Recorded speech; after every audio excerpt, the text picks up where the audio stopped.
Hey, girl. Hey, Caroline. Esther, you are, as always, a sight for sore eyes. Oh, well, actually, my hair is clean today, so I can't really diss my hair, but, I meant to put makeup on as the day started, and now it's 6 p.m., and I still didn't quite figure that out. It's okay. You're wearing a really cute tie-dye hoodie. Let me just paint a picture for the listeners. Esther Please. looks like a sick dog, like in the sweetest, most adorable, tender way. Like you have these like sweet little puppy eyes. You're wearing a very cute tie-dye hoodie. Is that a sleepover by Esther? You know, it's a sleepover by Esther sample, I'll be honest. I shouldn't be wearing it on camera, but I am. I have a real question for you. Yeah. I find that hoodies are the bulkiest items in my closet. Mm-hmm. They are so bulky, you can't really fit them in a dresser drawer. You, I, what do you do? How do you Hang store? them up. You hang your hoodies. I hang them up for sure. Like, yeah, because you're right, you can't fold a hoodie. That's crazy. That's taking up way So too much room. bulky. Yeah, hanging them is so much better. It's a great question. Thank you. Yeah, no, of course, Thank you so anytime. much. You're just looking adorable. Engagement ring hanging out. You're just rubbing it in all of our faces. Everyone says that. Like, people are like, she flashes her engagement ring on YouTube, and I'm like, I use my hands. What? I think Should you I have take to it use. off? I think you should use your non-dominant. You've got to use your right hand to hold your creepy little TikTok mic, Oh. and then no one will care. Caroline, So there's how so are much you? to talk about. Oh gosh, I'm good. I'm I'm pretty good. I'm not good. It's Oh yeah, I'm. I know my voice is like going into a register I didn't even know I could do. I'm so tired of Zoom. I'm so Yeah. unmotivated to do anything. I'm sick of working out at home in my stupid living room. I haven't gotten a good workout in 5 months. I Why don't you go on a walk with me? don't equate me needing a good workout with I'll go on a walk with you. I'm talking like a hardcore sweaty workout. That's what gives me the endorphins I need, and I can't get them. Why don't we do a walk and run thing together one morning? I feel like you always put me on the spot about walking on the Yeah, podcast. yeah. We go walking together. You make it seem like I never walk with you. I'm not some like a Esther, don't put your daddy issues on me, okay? I go on walks with you. I just don't like hearing you complain that you're not getting workout in when I feel like I will be the partner for you outside with a mask whenever you call upon me. I like to be that tier of a friend to people. Wait, now I can't hear you. I accidentally muted my microphone because I did fart. And I muted it while I was farting and I forgot to unmute it. Don't worry about it. And look, it's been a rough couple weeks, but like I'm excited to be here. Yeah. I Wait, feel it. can you smell it? You can't smell it, right? It's been crazy, but everything's been slightly made better by some brief moments of brightness. Like for the New York Times Britney documentary, the Gaga Anna, Oreos.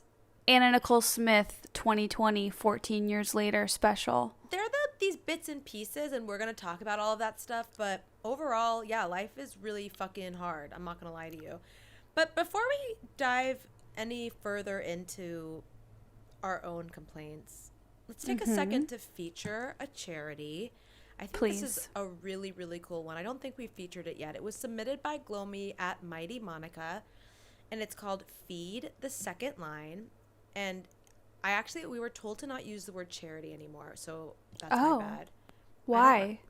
I don't know. I think it's like a semantics thing. Maybe there's a negative connotation to charity. It's an organization, Okay. sort of a business in the business of helping people. Okay, whatever. And Okay, we'll Feed the we'll Second figure that Line, out. yeah, is an organization that helps take care of the people who make NOLA, New Orleans, great in the wake of COVID-19. Esther, have you been to New Orleans? I have. It's my favorite city in the entire world. I had a bad time. Well, You raw dog life, as we know. You're sober queen. You're not as friendly and familiar to the alcohol. But look, NOLA is such a great city. It's a wonderful city. It's so lively. It's a slice of Europe right in our beautiful American South. The music, the food, the people, the dancing. Like, I just think of NOLA and my heart sings. And NOLA's been hit really, really hard by COVID-19. And Feed the Second Line is putting younger musicians to work, driving elders and at-risk culture bearers door to clinic to get their COVID-19 vaccines. Wow. They're doing all kinds of stuff. It seems amazing. Check them out at feedthesecondline.org. You're right. New Orleans is really cool. There was a lot of like historic houses that were fun to look at and cool old cemeteries. It was weird circumstances that I was there. No one wants to hear about that. We're keeping it positive. Amazing cemeteries. There's like above ground. They do like a lot of like above ground burial, which is like rare. That's why those cemeteries are so beautiful. And what's above ground burial? I just remember going on a cemetery tour, and in most cemeteries in the United States, I think people are buried underground. And in NOLA, you see a lot of like above ground like tombs and what are they called? Mausoleums and stuff like that. Yeah. And I think that's rare for the United States, or it's like a more old style of burying people. So they have like these like old cemeteries that are really. Look, if you can't tell I'm bullshitting, it's so obvious. I have no idea what I'm fucking talking about. But are you serious? I hate when people do that. I don't know. Dave does that. Dave will be like, I'll be like, hey, do you know what this is? He's like, yeah, it's like a He's like, I don't know, I made that up. I'm like, why didn't you just say you don't know, bitch? Well, because we're hosting a podcast. This isn't just you and I shooting the shit with me farting in the mic. Like, there's like 3 to 4 people listening. Like, I've got to try to disseminate some information. I don't know. Caroline, we actually have a ton of listeners who like this show. I do feel like we have to stop pretending like no one's listening, because there's actually so many people listening. It boggles my mind. We did get, you know what? This actually is a really good time to go through some of our impressive rankings. Esther, do you mind if I read through some of our, we've been hitting some impressive numbers for Glowing Up. Have you been getting these emails? Please, share. So Esther and I get an email every week with like where our podcast lands in the iTunes rankings. And also it cultivates a short list of like reviews we've gotten. So, yeah, we're absolutely killing it. First of all, we are ranking in Saudi Arabia, which really amazes me. For a country that hates both women and Jews, the fact that we've dropped down to number 100, but the fact that we're even charting on the Saudi Arabia comedy podcast list, we're at number 104, and I think that's incredible. We have shot up to number 35 on the Italy top comedy podcast lists. That's amazing. Oh, I know where I'm staying when I go to Italy. Hey, Glomies. Just dropped in. No, but did you know that my grandparents lived in Saudi Arabia for 16 years? And my grandfather ran he was like the director of like a grocery chain. And they have very fond memories of their time in Saudi Arabia. So that makes me happy. That explains everything. We have dropped out of the rankings in Thailand. We were in the rankings, but we've dropped out. The point is we're doing great. And yes, I hear you, Kim0000. We will try to stop eating while we record. That's on us. That's like the same review in that email every week. It's just about how the hosts are disgusting and they eat chips on the show. When you're a busy businesswoman and you only have 24 hours in the day, sometimes I've got to sneak a chip while I'm recording Glowing Up. So shoot me. I'm sorry. Okay, the worst thing that ever happened. It's like I'm doing 18 jobs. Sorry, I snuck a chip, Kim. But also thanks Caroline, you and I are both doing so many things right now. We're both starting businesses. We host this podcast. We're both now like we're both writer producers on TV shows. Like we have to stop. No, this is kind of my normal. This is my baseline. I actually agree. 3 fully all-consuming things at once, no less. I'm exhausted though. I feel at danger of hitting the wall at all times, but it's okay. As long as I No, got that's you. it's true. I do. Whenever I feel like, oh my God, I'm doing too much, I'm like, you know what? Caroline's always doing a little more. Don't you fucking forget it. Okay, let's talk. Let's get into stuff because this was a huge week for us, for people like us who fucking love celebrities. Framing Britney. 4 words. New York Times, 5 words. Framing Britney. Oh, That's 4 words. Oh, is New York 2 words? 69,000 words. New York is 2 words. It was amazing. It was so well done.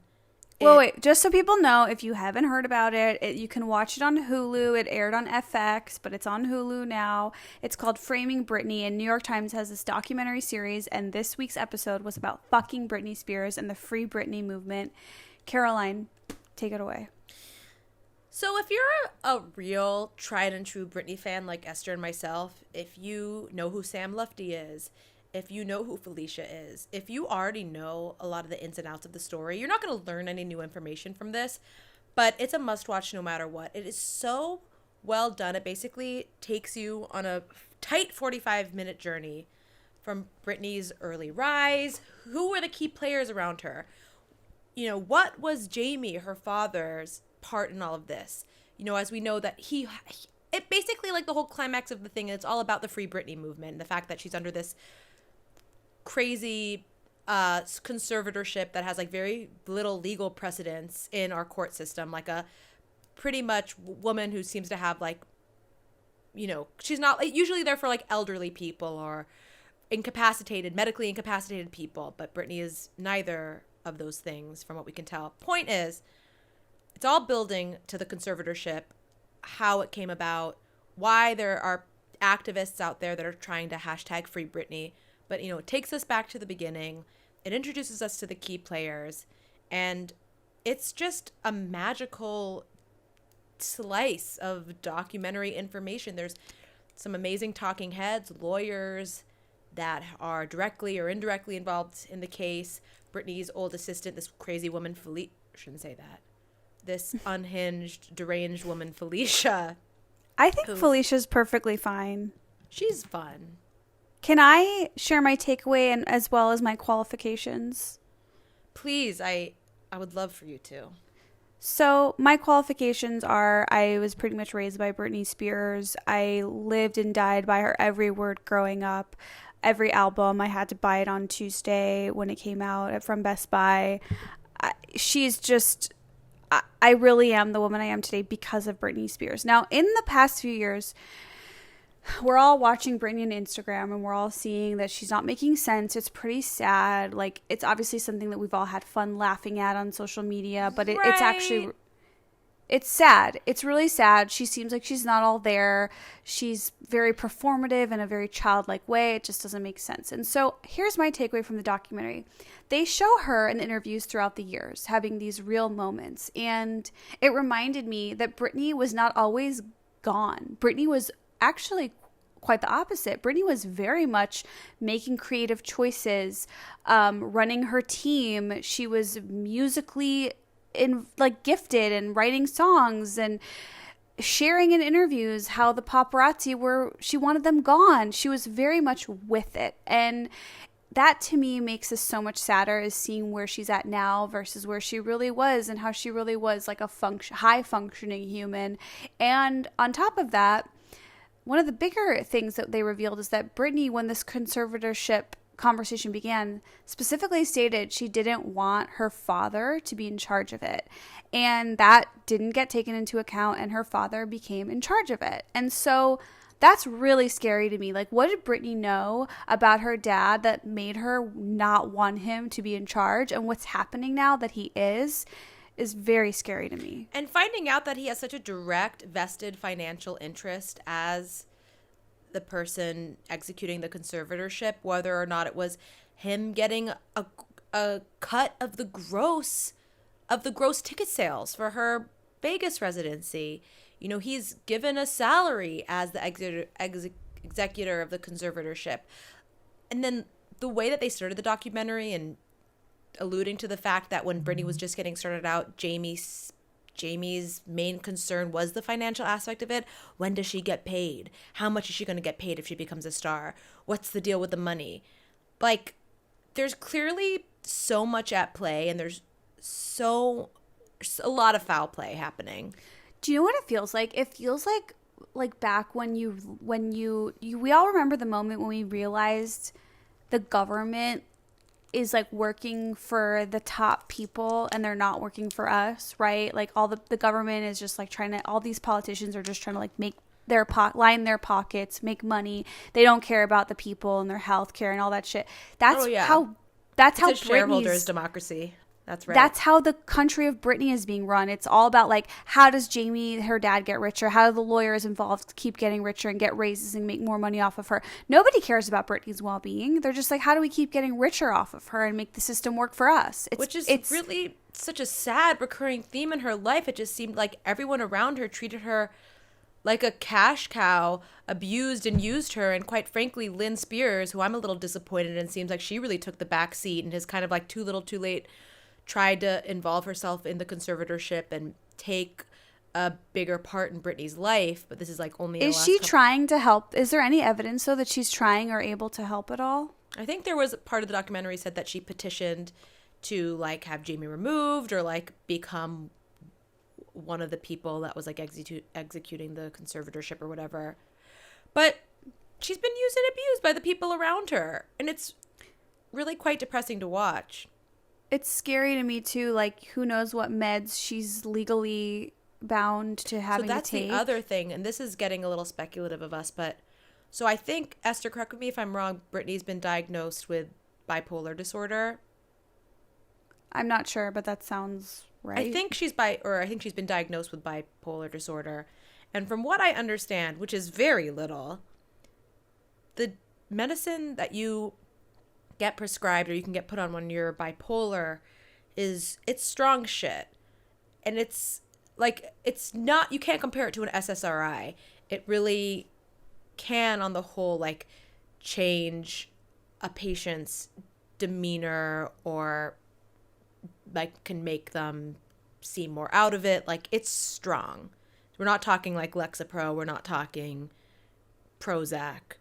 This is like some intense shit. And it's so true. I'm like, who even knows what she really has or what she's been diagnosed with and what the doctors are forcing her to take? I mean, this is a woman who has been denied the opportunity to be in charge of her body, her career, and her life. It is really fucked up. I totally am like, have so much sympathy for not just sympathy, I'm like inspired by the Free Britney movement. These people are doing amazing work. I agree. And I think, yeah, it's really sad to see someone who is so accomplished, who changed culture, who really was special. Like, they even touch on this in the documentary about how when Britney first came onto the scene, it was very much about the boy bands. The boy bands were dominating the music scene, and Britney was really that, like, she just cut through against all odds because she really, I do believe, yes, she's super hot. Yes, the music was catchy as hell, but her shining personality is what made us all fall in love with her, made us addicted to her. She really just is like a classic star and had such a good, fun, relatable, approachable personality. And it's so sad to see what's happened to her. And it was even more sad is what I also forgot about is how the paparazzi they ruined these people's lives in this era. And the same thing with Anna Nicole Smith watching that documentary. It's like both of these women were hounded, harassed by paparazzi, could not live their lives in a way that it's not like that anymore. They've changed the laws in Los Angeles so that the paparazzi can't do that to celebrities anymore. But it's really sad that they had to live through those times. It was a fanatical, over the top, insanely invasive like machine around her taking pictures. It wasn't just one or two paparazzi. It was when you see that footage of her, she can't get to where she's going, or they're all crowding around her and the flashbulbs are going off, like it would drive anyone crazy for years and years. Why does she deserve that? Why Like, she just doesn't. She was just a freaking singer dancer. Like, it's just, it sucks. It really makes me sad. Yeah, what are your thoughts on Sam Lufty? Do you think he was crushing pills up and putting them in her food? Do you think that he was kind of the beginning of the end? I mean, I know there's so many pieces at play. It's not just one bad actor, but I guess I don't really understand why everyone's pointing at him as the problem. And I think that, yeah, you can never really just have one piece that makes everything fall apart. I think it's probably the bigger picture, and she was already in such a bad time. And, you know, sure, maybe that's a time when someone like that can come in and take over and make things worse, but ultimately she shouldn't have been in that vulnerable position to begin with, and it's sad that she was. I've also heard it's very hard. It's impossible for Britney to meet new people, and I knew someone that was like, you know, worked in the industry near her, and said that one of her boyfriends was just a valet guy at a restaurant, and then he became her boyfriend because she just can't meet people. And that was like, she just saw a hot valet and was like, they struck up conversation. I wonder how she met her Persian boyfriend, Sam Ashgari. I believe he was her trainer. Oh, really? I think so. Wow. I heard a story about Britney once, and I can't reveal my sources, but it wasn't too long ago, and they were attending some kind of an outdoor party, and someone at the party knew Britney, and it was like this thing where Britney's coming to this barbecue, and everyone's like, oh, okay, like, that's cool. Like, everyone's kind of like, this is like weird, like Britney Spears is coming, like she's a bit off. And before Britney came, a bodyguard came in, swept the entire house of alcohol. This was like an outdoor 4th of July party. They put all the alcohol in a cooler in the garage, got rid of every substance. Britney comes in, sits in the corner completely quietly, doesn't talk to anyone. And like, I think that people were like trying to engage her and be like really, really nice and kind. Be like, hi, Britney, like, it's so nice to meet you. And she would like give like one-word answers. Ugh. I mean, it's just really sad. Oh, another story I heard. Is this bad that I'm telling these?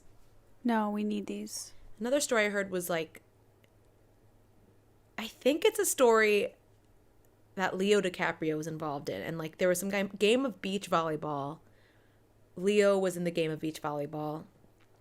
And Britney and Sam, it was like the same thing. It's like, Britney's going to come play beach volleyball. And Britney and Sam comes, and she's, you know how she does her little voices and things like that? She was like speaking in voices and like speaking in a different language. And Leo was apparently like, oh, that's so sweet. Like, you're speaking Farsi. Like, you learned Farsi because of your boyfriend. And she was like, no. And she was just speaking like in a nonsensical language of some kind. Oh, no. So, yeah. I don't doubt that Britney needs structure around her and needs to heal and needs healthy people around her helping her make healthy choices with her money, career, finances. Yeah, but maybe she just doesn't need people where it's financially beneficial to them that she stays in a catatonic state. Maybe she doesn't need her pig-ass dad. I almost said something derogatory about his struggles with alcoholism, but I'm refraining. So yeah, you gotta watch Framing Britney. Look, we've all been sold a lie by the weight loss industry that weight equals health. If you're listening to this podcast, you probably, at least I hope you know, that the number on the scale doesn't have to do with your overall weight, and it shouldn't make you feel a certain way or think a certain way about yourself. And it's not an accurate reflection of your true health. And that's why I love using FitTrack's Dara Smart Scale. I got the Dara Smart Scale, and I'm someone who hasn't kept a scale in my house for literally God knows how long. I was so scared to bring one back in, but it's so much more than just a scale. It measures 17 different body compositions, which gives you a way more accurate picture of your health and body. You step on the scale, and there's these 4 metal pads, very scientific, and they analyze a bunch of different health measurements, including your body fat percentage, your muscle mass, your hydration levels, your bone density, and more. You know I'm concerned with that bone density. The best thing about FitTrack is you can easily track and trend your health over time and see how your daily choices affect your health in the bigger picture. If you're on any fitness program, I definitely recommend this to track your body changes. The results are incredibly accurate, and it's the best tool to keep me motivated. It's almost like having a little digital personal coach robot who tells me that I'm dehydrated, and Lord knows I need that. The Dara Smart Scale syncs with the free FitTrack app. All your health insights are saved in one place. And of course, we love an app and we love something that syncs, like Say No More. Stop measuring weight and start measuring health with FitTrack. Go to fittrack.com/glowingup to take 50% off your order. Plus, for a limited time, you'll also save an additional 30% with code BUILD30 at checkout. That's fittrack.com/glowingup to save 50%. Plus, get an additional 30% off your order with code BUILD30 at checkout. Don't miss out on this amazing limited time offer. fittrack.com/glowingup with code BUILD30 at checkout. If there's one thing you know about Esther and I, it's that we're legitimately crazy about our sponsor today, which is Daily Harvest. It couldn't be easier to focus on eating good food, taking care of yourself, putting healthy things in your body than with Daily Harvest. What is Daily Harvest, you ask? Let me tell you. Daily Harvest delivers delicious food, all built on organic fruits and vegetables right to your door. It takes literally minutes to prepare, and I never have to think twice if the food I'm eating is good for me. I'm talking smoothies. I'm talking oat bowls. I'm talking flatbreads. You name it, Daily Harvest probably has it, and they can probably ship it right to your door. I'm so crazy about their smoothies in particular. There's this one gingery greens one. That's my all-time favorite. There's one with like mint and chocolate, and oh, it's so good. And look, it's ready when you are. Everything stays fresh in your freezer until you're ready to enjoy it. So you waste less food too. I'm always like on the go, running in between things, and I'm like, oh shoot, what do I eat? I have a Daily Harvest in my freezer. Let me just pop that right in the blender. Don't even have to think about it. It's my dream food. It's the future. You don't have to overthink any of your meals. With Daily Harvest, smoothies for breakfast, flatbreads for lunch or dinner. And it's not just cold foods. They have perfectly roasted harvest bowls and soups, and they're all good. They never use preservatives. They never use added sugar, artificial anything. And they just launched their first ever plant-based milk collection, starting with almond milk. Daily Harvest milk is made out of only almonds and a dash of sea salt. That's it. Oh, I love that. They're also committed to minimizing their environmental impact. They're in the process of transitioning to 100% compostable, recyclable, plant-based, and renewable fiber packaging. It's undeniably delicious, clean food without any of the prep. Get started today. Go to dailyharvest.com and enter promo code GLOWINGUP to get $25 off your first box. That's promo code GLOWINGUP for $25 off your first box at dailyharvest.com. dailyharvest.com, promo code GLOWINGUP. It's a big week for pop stars. Esther, should we talk about the Gaga Oreos? Yeah, so we got some Chromatica Oreos. We chased them down. We got them. Actually, someone sent them to me. Thank you to Jess, my friend who sent them. But there's been like weird drama surrounding the Chromatica Oreos. A lot of people are complaining that they're stale, that they're bad. I have to say, what? No, go ahead. No, you. I just saw one tweet that kind of shook me, which is that they're not legally allowed to be sold overseas because there's so much food coloring in them. Which spins me out and spirals me out because like I hate that America has such lax rules with our food safety, and like other countries are they're so militant about like the chemicals in like cosmetics and the chemicals in self-care products and food. But at the same time, we have the Chromatica Oreos and they don't. They're pink. Here's what I think. I have to say, I think we are in a golden age of celebrity food promo. We're like hearkening it back to the 90s between the Travis Scott McDonald's collab and Lady Gaga Oreos.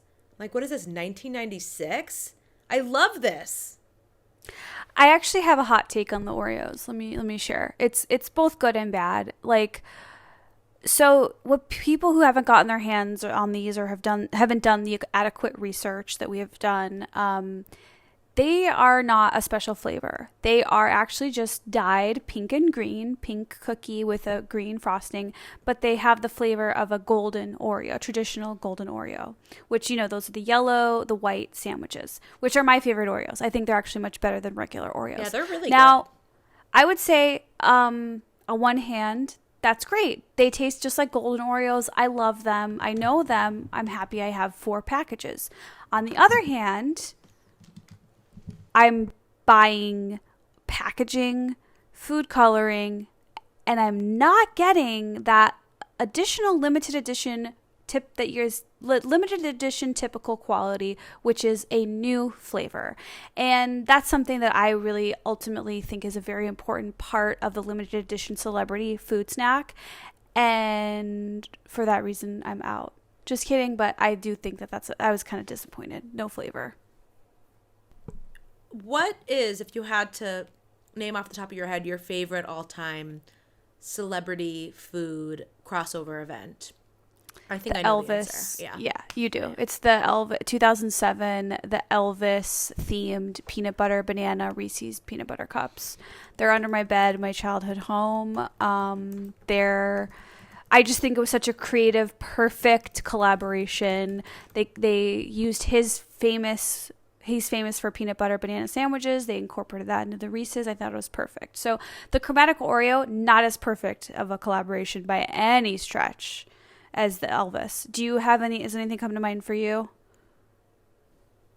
No, absolutely nothing is coming to mind. I'm not going to lie to you. I don't know that many food crossovers. I'm really like trying to rack my brain right now. I remember Ed Sheeran did like a Heinz ketchup thing. Really? Yeah. I gotta go. I think the chromatic Oreos are really, I think they're a lot of fun. I'll say it. What do you think of what I had to say about it? I think you're absolutely spot on, but I'm just trying to think especially because Oreo is so known for their unique flavor combinations. It just doesn't seem like it would take that much work to even bring out an old flavor from the vault. I mean, every time you go to Target, it's like 40 kinds of Oreos and flavors I didn't even know were possible. It's like carrot cake, lemon, red velvet, like all kinds of crazy shit.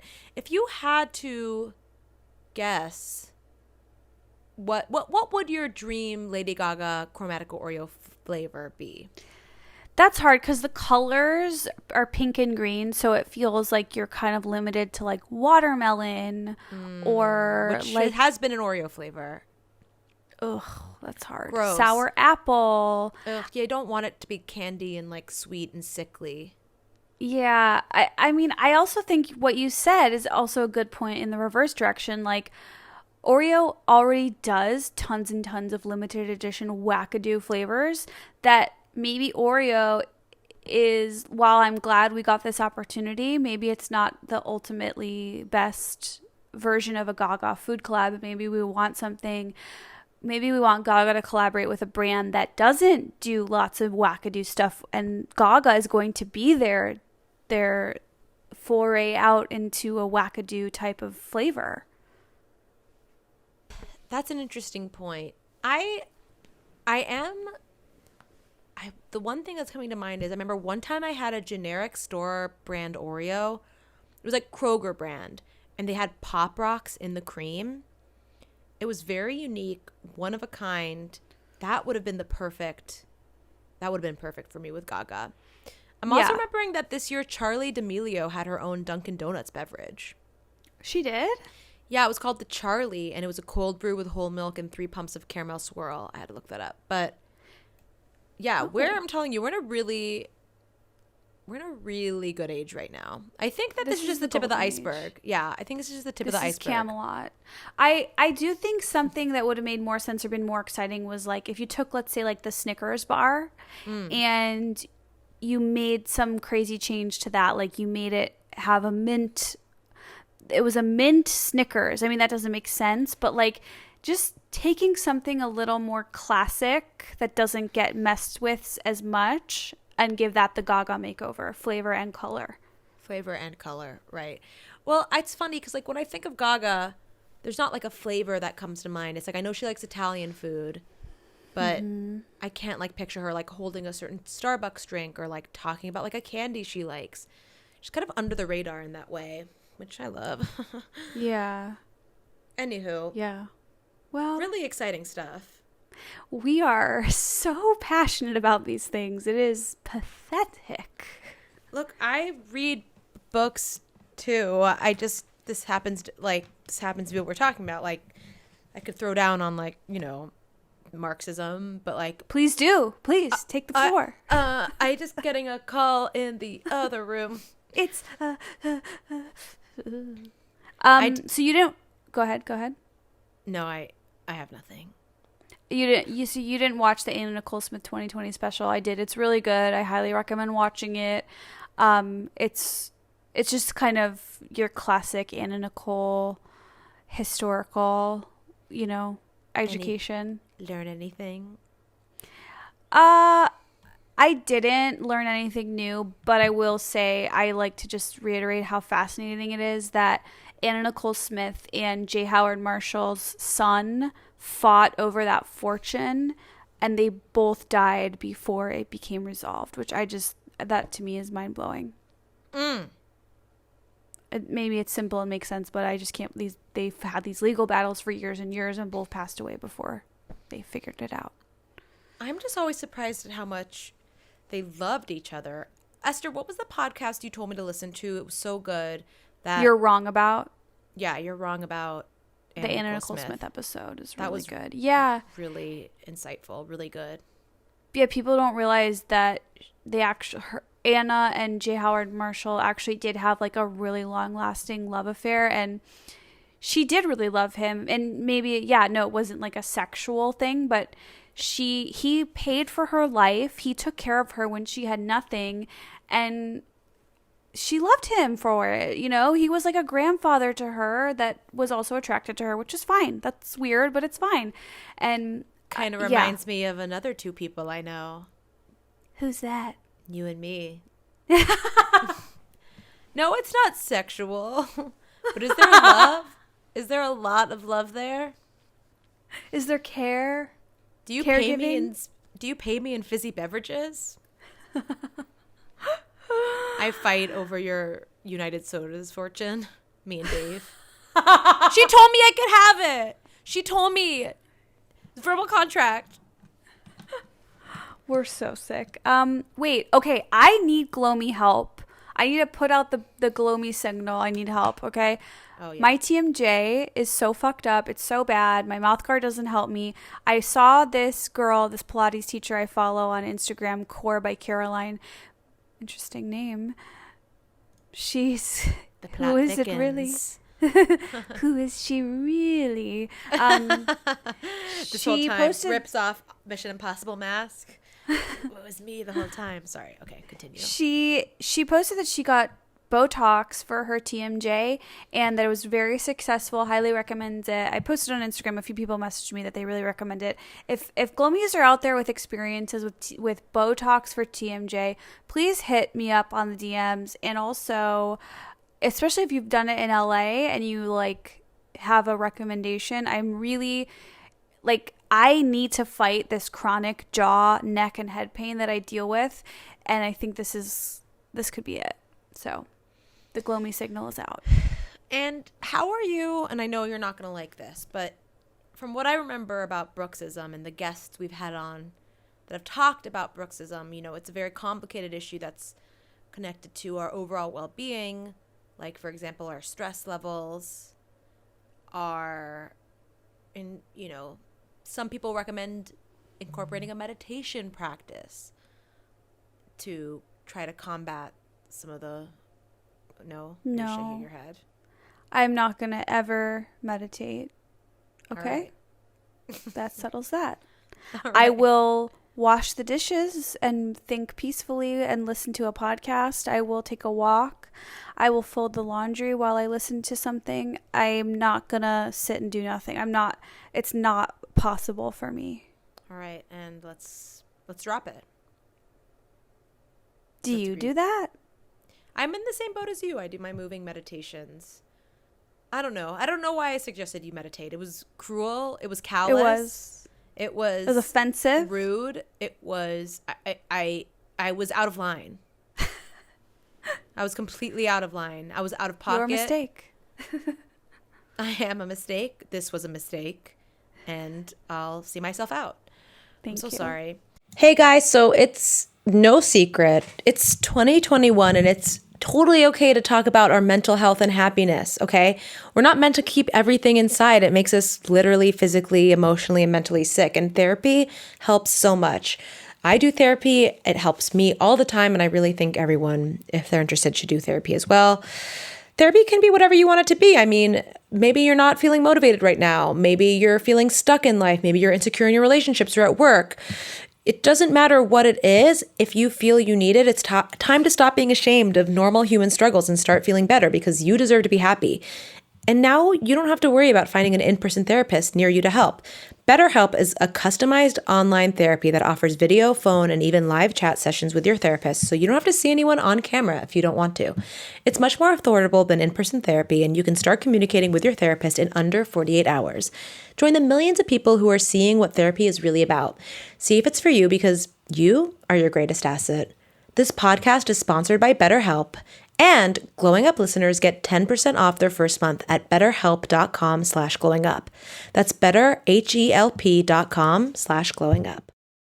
Glomies, Caroline and I are both, we're small business creators, founders, I don't know. And you best believe that we are using a little tool called Canva. Before Canva Pro, what hindered or slowed down our design process? Well, budget, experience time, subpar design tools, collaborating with a team.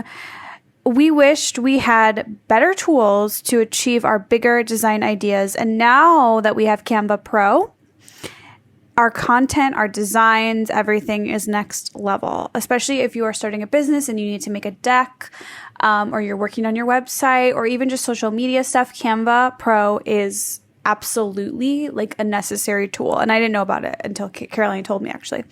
Canva Pro is the easy to use design platform that has everything you need to start designing like a pro. Whether you're a professional designer or just getting started, Canva Pro can help boost you and your team's productivity and creativity. It's quick, it's easy, and affordable, and it helps you design whatever you need. No matter what you're creating and sharing, Canva Pro has everything you need in one place, including a collection of over 75 million premium photos, videos, audio, and graphics. Plus, Canva Pro comes with time-saving tools that simplify and speed up the creative process. You get all this and more in just one Canva Pro subscription. There's no idea too big or too small for Canva Pro. Again, we have used this, Caroline and I have used this to create decks together. We've both used it individually. A deck is like a sales tool that you use to kind of like describe what your business is to people that might be interested, whether it's from them investing or them buying the products. You really can't do it without Canva Pro. That's my genuine opinion.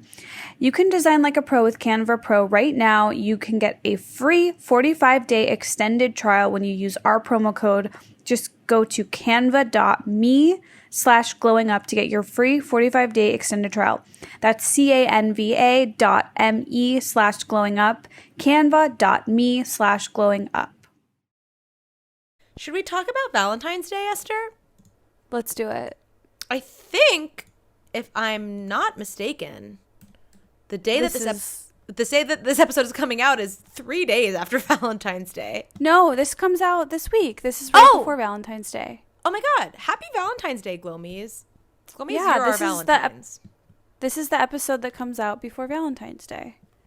A few, like 4 days before, but we're in the zone. Oh yeah. Well, Esther, as always, you're my Valentine. The Glomies are my second Valentine. Thank God. And look, I know, hot take alert that you've heard only 4 million times. Yes, Valentine's Day is a Hallmark holiday. It glorifies heterosexual, boring love. It was invented by card and chocolate and candy companies to give us another excuse to buy candy and bullshit. Like, yes, all of those things. But I'll be damned if I don't jive and vibe on the aesthetic of Valentine's Day. It's pink. It's hearts. those are the things that I love to surround myself with aesthetically. I live for those colors. I live for that feeling of just like saccharine visual love. I think it's fine. Yeah. Oh, like vintage Valentines. I love those. And like, it's kind of like similar to the celebrity limited edition food thing. Like, I don't know why, but like, I want Valentine's edition nerds and I want a Valentine's edition Butterfinger. Yes, it's the same Butterfinger with a pink wrapper, but that is so much more appetizing and aesthetic and cute to me.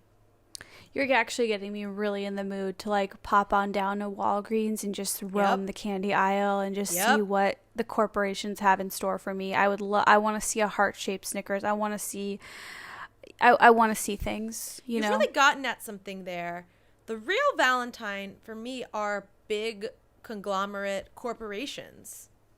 Monopolies. Those are my real Valentine, and they get me the gifts every year. And it's a very abusive relationship. It's one-sided. I'm giving and giving and giving. I'm not getting a ton in return, but I'm in it for life. With Amen. Mars Candy Company, with Monsanto, with whoever the fuck else. We actually, we just got signed over with the Monsanto Podcast Network. We'll be dropping we'll be talking grains, like proprietary patents on genetic grains. Modification is not as bad as the media mainstream has led you to believe. Don't listen to the farmers who are like just trying to make a living and trying to feed their families. It's like Monsanto has their back, and like if they spend like less the way time you say complaining and more time Monsanto. A Monsanto.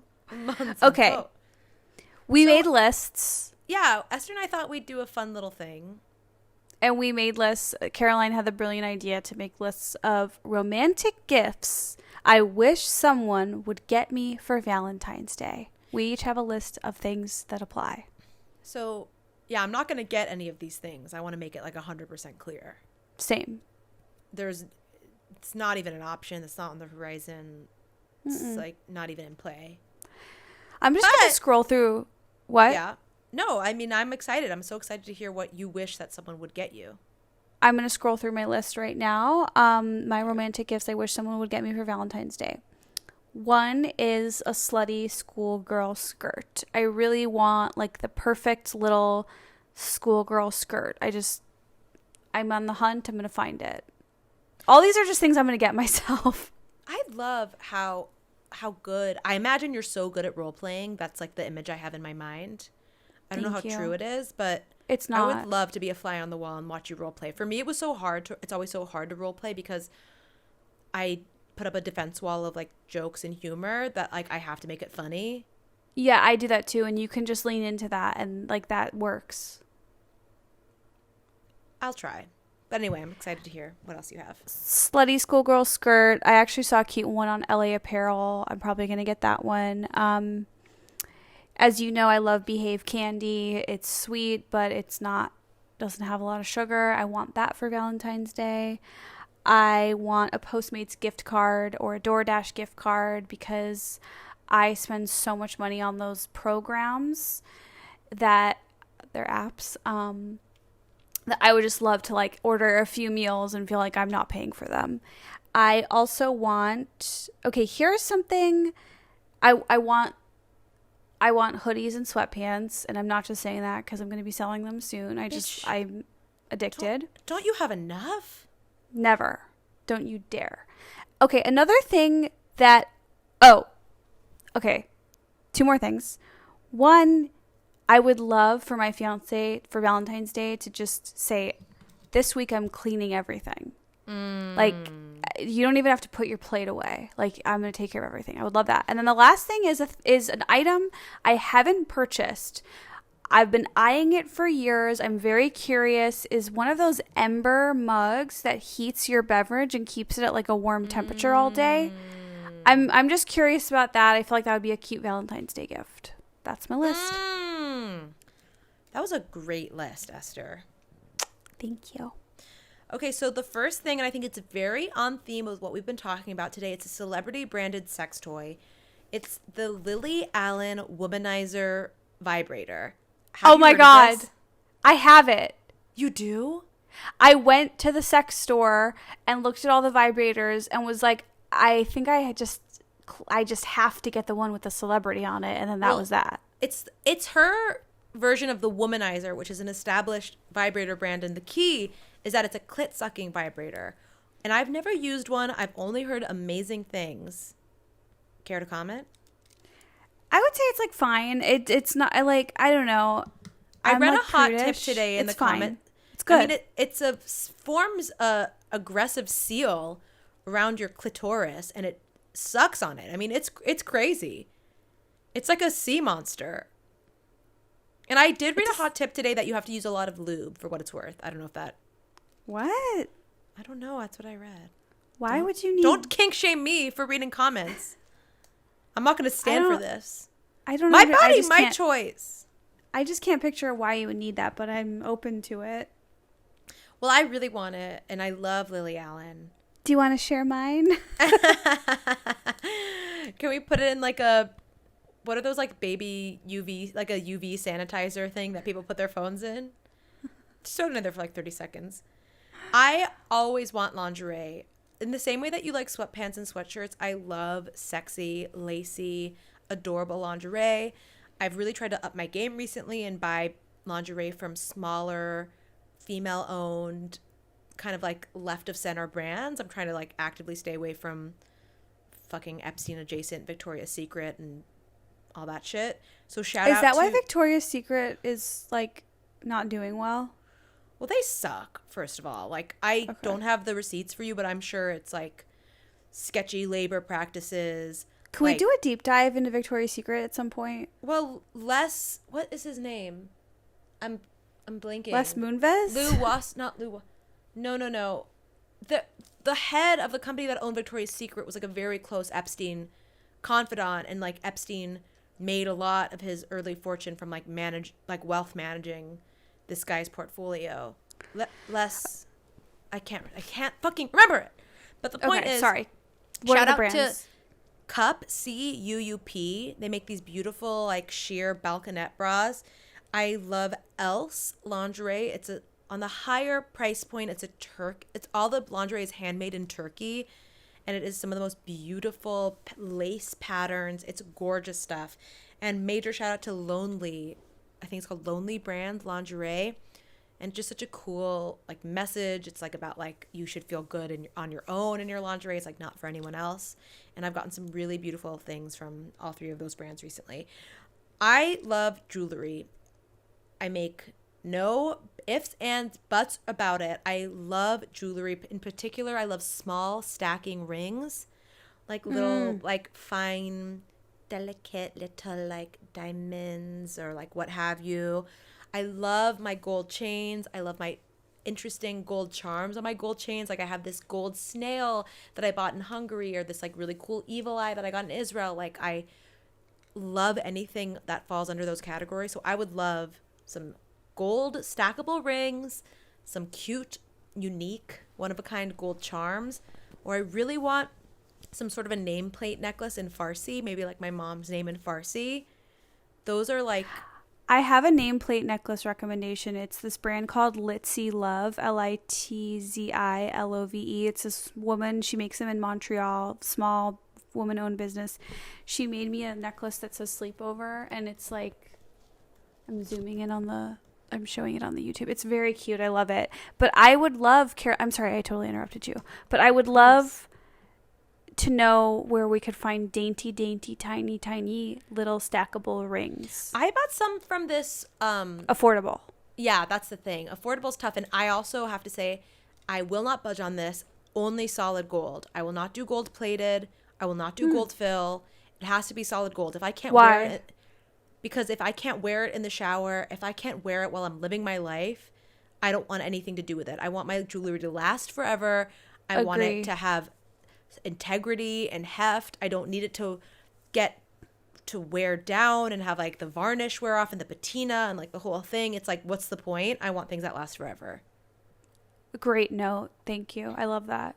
Yeah, it's not even a question for me. So if anyone has any affordable, stackable, solid gold ring suggestions, please pass them along. I know It's there's a so lot of funny. cute stuff on Etsy, but it's so overwhelming. It's really funny to demand something be solid gold. Yeah, when you put it like that, I see what you're saying. Demand it's a bit solid gold. it's a bit the plot of Goldmember, I'm not gonna lie. It's a little bit like exactly the plot of Goldmember. And I'm a simple girl, as you know, Esther. Yes, I demand solid gold, but I love a romantic food-centric night in particular, to me, the most romantic foods are sushi and Korean food. Why? So because those are really two of my favorite foods. I think sushi is so romantic, light, sensual, from like the flavorful cold fish to that like pillowy rice and the dipping of the soy sauce. My mouth is watering. It's just a sensual, like tactile experience. You can take these sexy little bites. You know, it's like there's not sauce dripping everywhere. And then right, you never get too gross. Yeah, I mean, we do, but most people wouldn't. In Korean food, I love Korean food, whether it's soon tofu or, I mean, literally anything under the sun. But to me, the key to Korean food are the banchan, which are the spicy, flavorful, cold sides that are often served with the meal. And they can vary from restaurant to restaurant. But it could be like daikon kimchi, cabbage kimchi, fermented pea shoots. Like, those to me are my heart, my soul, everything. I love banchan. I crave banchan. I love pickled fermented taste and having small little bowls of them and just like eating them with chopsticks, like little nibbles here and there. That would be such a romantic gift someone could give me, just a night in with one of those two food genres. I like it. That's all I have. Okay. I like it. Is there anything on your mind though that you have been wanting but you haven't bought yet, like anything like in that area? Like, what's your ember mug, like something you might want but you're not ready to pull the trigger on? So my list wasn't good enough for you. Well, it was amazing, but I'm just curious for more. You know, I feel like there's so many of those like LED light masks, like the Shani Darnan one, or like the clear one that Kourtney Kardashian wears that like lights up, and they're all like $500. Like, I'm so sick of the labor that my facial tools require of me. Like, I am so angry at my new face every time I look at it. I'm like, I'm supposed to use you every day and use one of my hands to use you. Like, I can't even like read a book or like do anything with the other hand because it like takes. But the thought of putting on one of those masks and just lying down on the couch staring at the TV, like, that's exactly what I need. And they're expensive. They're like expensive as fuck. That would be the perfect Valentine's Day gift. Maybe those will get less expensive over time. I'm wondering, like, does my ring light also serve as a LED skincare mask? Is there a chance? Oh, there's almost no question. Really well, Caroline, this has been so lovely, informative, illuminating. We were mental health activists.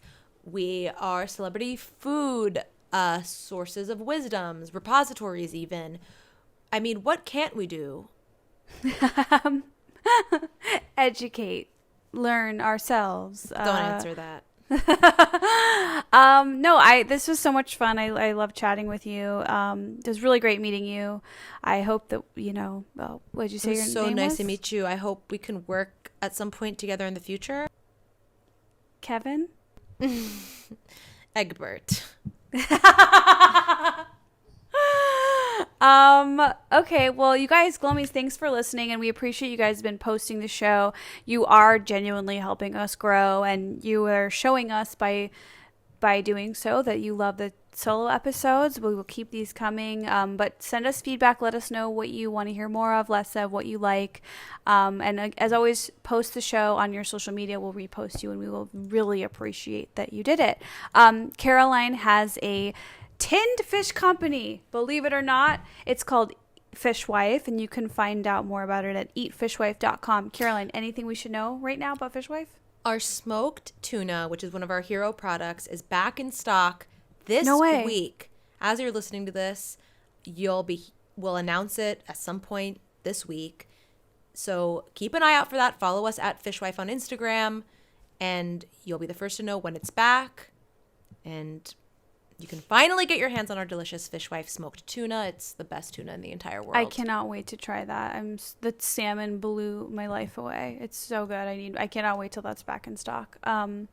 I have a hand-dyed, hand-cut and sewn loungewear brand called Sleepover by Esther. You could go to sleepoverbyesther.com. We're about 2 weeks away from more inventory coming, and then there won't be such a delay in the next few months. Anyways, if you text, there's a number on that website. If you text it, you'll get an alert right when the products are back in stock, and you won't miss out. Anything else? I have a solo podcast. It's called Esther Club. It's quite a treat, and Caroline has the Renner Files, so if you want to hear her talk about Jeremy Renner, because why don't you want to hear that, check that podcast out as well. Caroline, anything else? I think that's it. You guys, we appreciate you. We're always here. We'll see you next week. Bye. Bye.